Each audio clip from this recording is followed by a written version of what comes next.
Salamu alaikum ga. Amma yau ga Hamza da aka yi an zo lafiya. Lafiya kalau wallahi. Akwai wasu baƙin kan suka shigo. Jiya ma sun zo ba su same ka ba amma za a iya shigo da su. Okay, to shikenan ka ci a shigo da su mana. Okay, to ba. Okay, to masha Allah. Wai aji aikin yau ne sai an faɗi da amma. Salamu alaikum. Yawwa alaikum salam. Ya aka yi muna lafiya?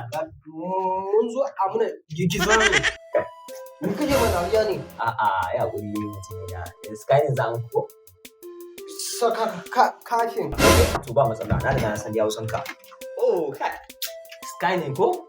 Yawwa rigiza ne. A'a, ba haka ake cewa mutum ba. Skyline. Safarara ne.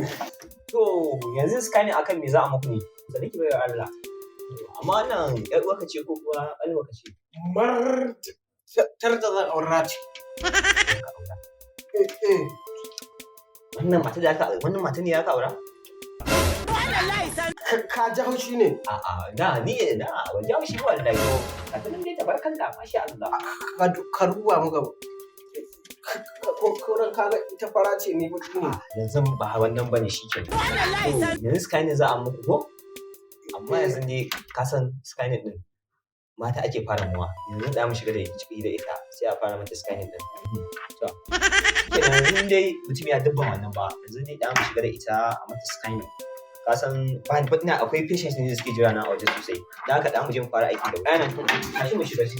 Ayo.